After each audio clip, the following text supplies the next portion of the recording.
Yeah, good day, YouTube, and welcome to another episode of the Albino Rhino beer review. I'm gonna get it. You're drunk. Your eyes are closed. I'm albino. Get some glasses. I'm albino. Learn what visual acuity is and how glasses work. Fuck you guys. Anyway, good day and welcome to another episode of the Albino Rhino beer review. Today we are looking at a beer slash cooler. This was sent to me by Dan, or PK, because he's the painkiller. That is the most ridiculous thing ever. And that's coming from a guy that calls himself the Albino Rhino. Nah, you know what? I'm going to guess the PK or painkiller was probably a gamer tag or something. And maybe he'll get that I'm joking. Maybe he won't. Who knows? We had some good gamer tags in our days. We had like Target Bot. Blind man killing you. Yeah, there was lots of things. I don't care. He's painkiller. He's the painkiller. And he kind of is the painkiller. He's sending alcohol to me in the mail. Anyway, so this is... Oh, I didn't read what this was before I picked it up.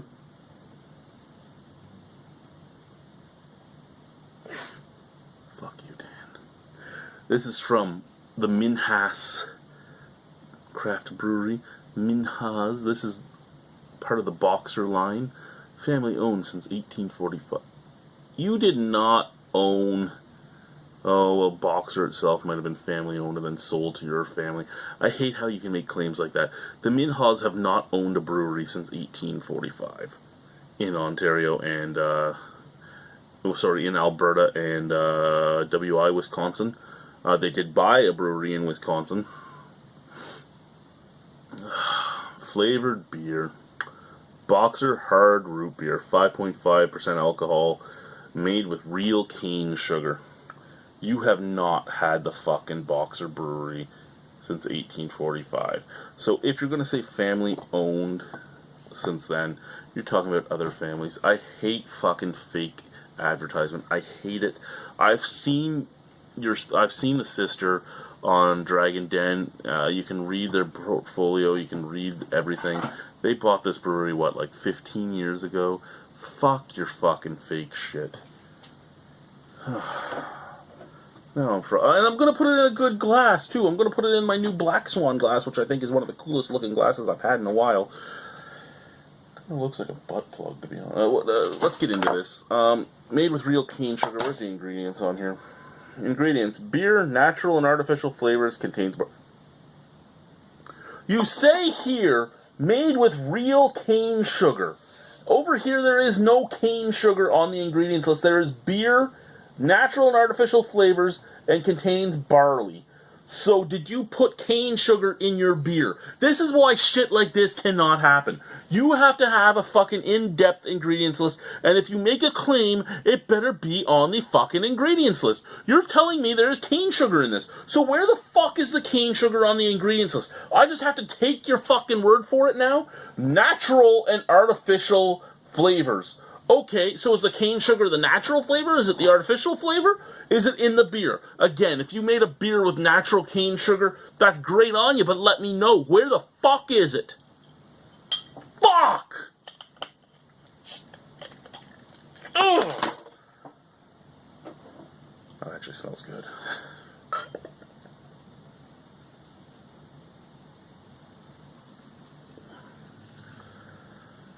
Okay, just like expected, it looks like root beer. It's very dark. It's actually black. It's actually darker than normal root beer, to be honest with you. Okay, it's not black. My hand was just covering the light. It's that deep mahogany brown. Okay, so it's regular root beer color. The head did not form like on regular root beer. It did fade really quickly like regular root beer. The snap, crackle, pop, easy mint like regular root beer smell. It smells, actually, I know Dan has had this. I don't know how many other people that will watch this have had it. And tell me if I'm just completely on crack. I know, well, whether or not you get the same thing. I'm right, because taste and scent and everything is subjective. But it smells like regular root beer, almost like A&W root beer to me, but with a smokiness. There's like a smokiness underneath it all. Yeah, it's root beer with smokiness. It's actually really interesting.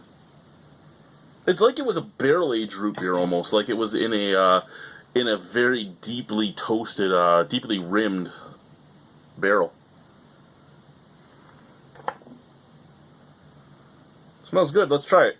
Cheers.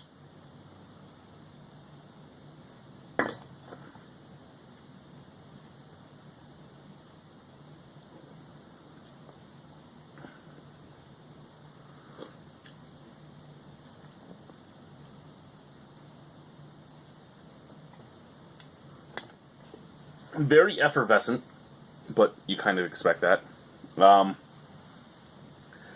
Now, for those of you that do not know my history with Boxer, some in-house products, like some of their Horseheads products, I don't mind. Some of their craft products, I don't mind, but for the Boxer line itself, I don't like Boxer Lager. I hate Boxer Ice.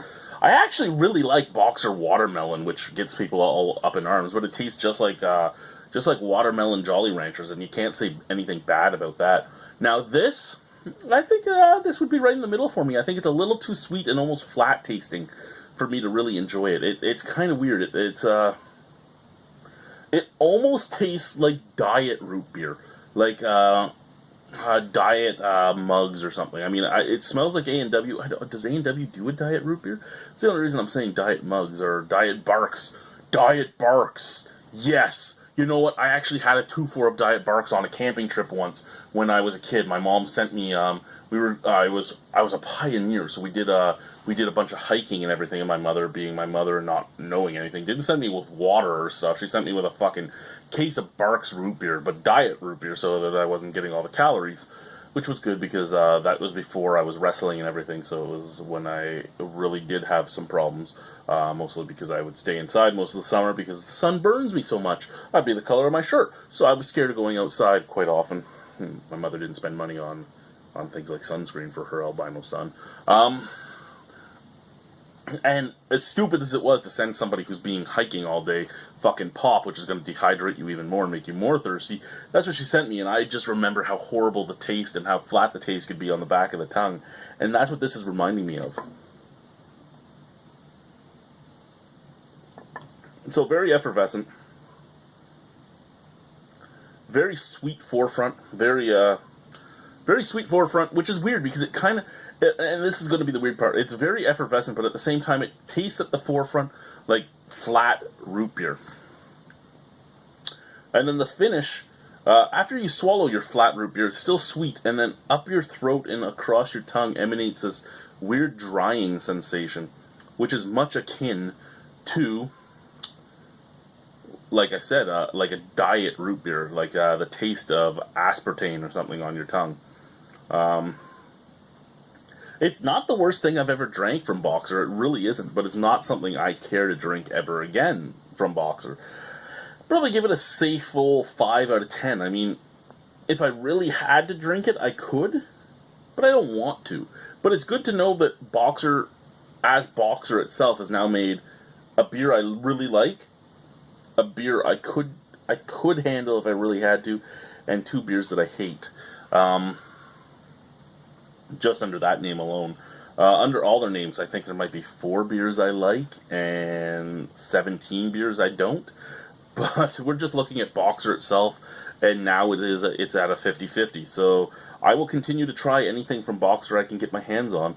I just can't continue to say that I will like them or not. So thank you very much, Dan, for sending this out.